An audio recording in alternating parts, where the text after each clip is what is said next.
Okay, so today I'm at La Senda's community in Mesa. As you can see, I got the background of the mountains and the hills in back of me. It's always pretty cool out here. Um, it's kind of easy to be isolated and practice social distancing in Arizona because it's pretty much a desert here, at least in the Mesa, Phoenix area. So that's not hard to do. But today we're going to work a little bit of sword work. Just going to go over the basics of some sword work. We're not going to get too much into the etiquette. Just some things that I practice, why I think they're important, why we do the things that we do within my dojo. Again, not everyone uses a Boken this way, but this is the way that we use it in my dojo, and I'll talk about what we try to get out of it. So hopefully some of this will make a little bit of sense. If you find it helpful, utilize it. If not, just forget everything I said. Cool, we'll get started. Okay, so the first thing we're going to talk about is some prerequisites. So you should handle your boken as if it was a live blade, meaning know what side is the cutting edge and what's the blunt edge, the hilt or the handle side, right? As well, don't grab. This is a pet peeve of mine. Don't use full hand to grab your weapon. Even if you're doing, let's say, Aikido techniques where you have to do takeaways, this is fine to do something like this. To grab it like that, not so fine, especially when you're testing. So just kind of get used to handling your weapon. Treat it as if you would a real weapon. Very important, especially for your awareness. When gripping the weapon, right? What you want to do. I have seen schools where hands are together. For our purposes, we're going to have space at the hilt, and make sure that your palms are on top of the weapon and you're not squeezing the weapon. Your hands should be relatively relaxed. I tend to use the last, like I'm making a fist, I tend to use the last few fingers, 2 or 3 fingers at the bottom. I do not flick my wrist when I'm cutting. I do not do anything like that. So pay attention to your grip. If you want to just spend a good amount of time on working your grip, that is advisable. Please do that. Cutting. Let's talk about how we utilize it. So I tend to utilize the principle of leverage when I cut. So when I'm cutting using the boken, I don't tend to basically cut out like this. I have a tendency to cut down. I'll try to give you a bigger view of that.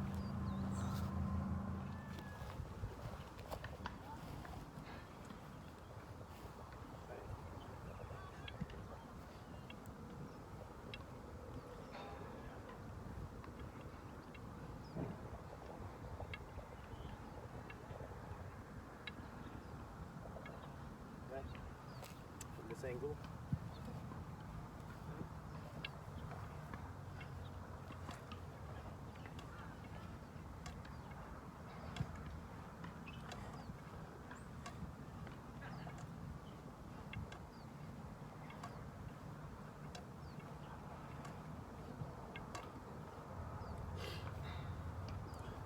Also, from the shoulder.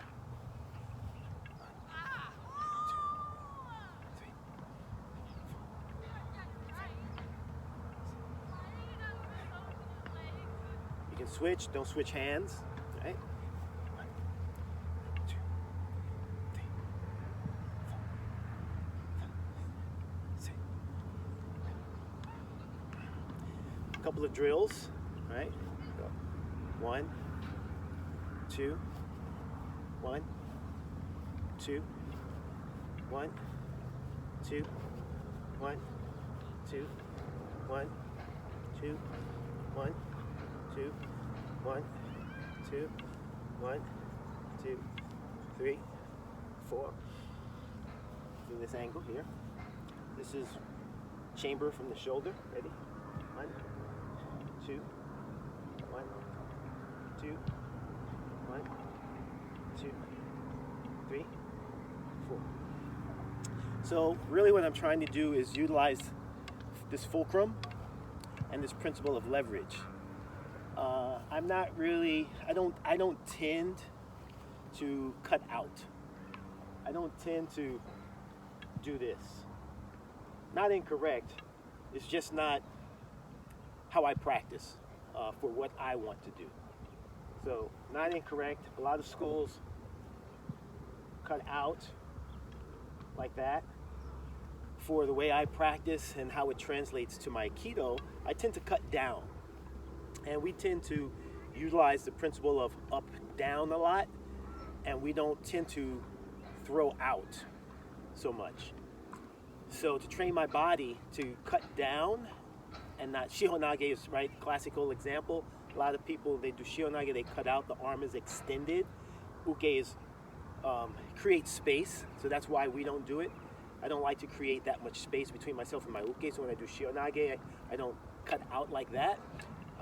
We tend to cut down. I want uke to be right next to me, right? So we cut straight down. We practice this principle, dropping the knees, keeping the back straight, the elbows fall, the hands follow. Knees, elbow, hand, right? Body as a chain of events. Knee, elbow, hands, right? I think it's easier to practice when you chamber from the shoulder for now. You're not, as you drop, the top hand is not pushing. So I'm not doing anything like this. And I'm definitely not flicking the wrist. What I am doing is this hand is just falling. So this hand's just falling. This hand, the bottom hand, is pulling. The bottom hand is pulling. So when this hand falls, it's basically catching. It's falling and catching the weapon. Falling and catching the weapon. So I'm using gravity as much as possible. Using gravity. This hand is pulling. Don't over pull so that your weapon, your tip is down. Try to have your tip parallel. If you need to drop, you can always drop. If you need to cut lower or block lower, right? You can drop, but not this, right? This hand's pulling. This hand's pulling, right? Knees, hips, elbow, hand. Boom. Right? And it takes practice. If you're not used to cutting like this or utilizing your body this way, it takes practice, right? A lot of people, they cut out. Again, not incorrect, right? They tend to do something like this. Not incorrect for what they're practicing. For what we're practicing, we want to get used to dropping down and generating that power. So a lot of times in karate, right, when you're punching or you're breaking, you're using this down, right? And a lot of Okinawan practices, right, you're doing this type of motion. We're doing the same thing here, no difference. Dropping the weight. Qigong, same thing. Tai Chi, same thing, right? We're dropping down, right? Right, we're boom. That's what we're doing. Dropping, right? Letting the weight of the weapon do its job, letting gravity do its job. Very important. So this is a very simple exercise. You can chamber from the right shoulder, you can chamber from the left shoulder, you can change feet. As a practice, I don't change hands. I always keep right hand on top. It's just me. But you're practicing dropping and keeping your posture, not this. So sometimes a practice looks something like this, right? You see people kind of doing this. Okay, this is not what we want to do. We want to drop, not this. No, drop. So you can practice different stances, right? You can practice a typical hamni, right? And I would say, again, use the shoulder for now. Don't go overhead, right? You can practice parallel stance here, right? Again, either shoulder, right? Either shoulder, right? That's fine. Another important point, so when you're dropping down, right, you're pulling the handle, boom, pulling the hilt, boom. When you're raising your blade, you're pushing.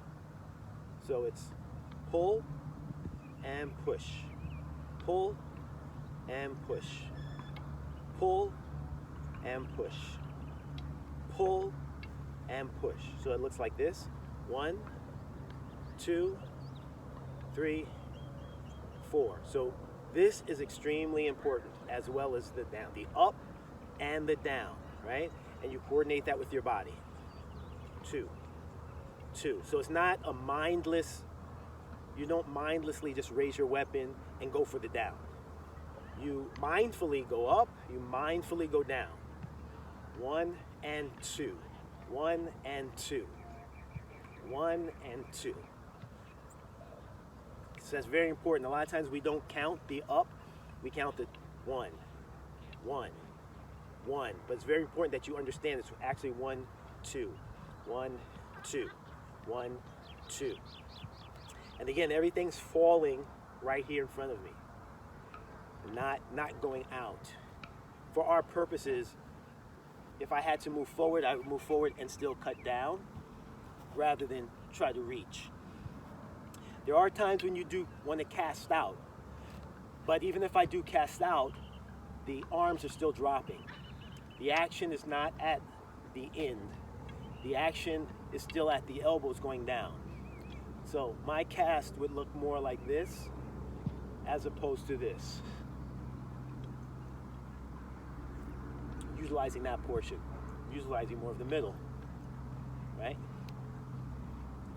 Now if I shift, right? 1, set, 1, set, 1, set, 1, set, 1, set, 1. But I'm keeping my center, and I'm still using this funakogi action. Still using this funakogi action. Still using this ikkyo. Still using this ikkyo action, right? So it's important that you just train your body to move a certain way, right? Very important, right?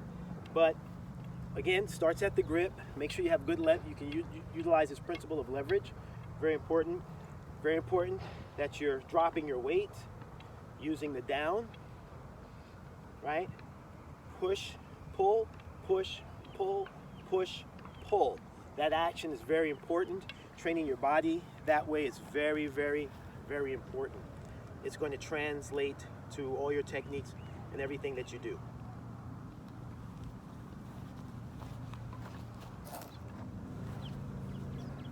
Okay. Step, 2. Step, 2.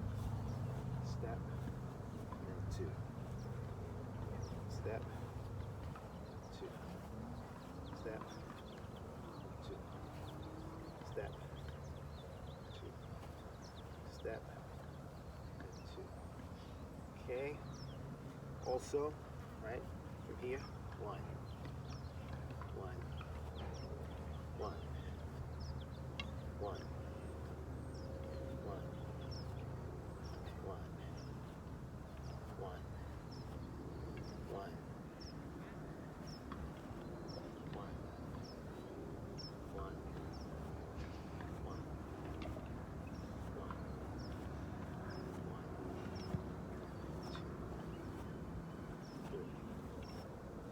4. Good. Right. From here. 1, 2. Right. 1, 2, 3. 1, 2, 3. 1, 2, 3. 1, 2, 3. 1, 2, 3. 1, 2, 3. 1, 2, 3. Another one, right? 2.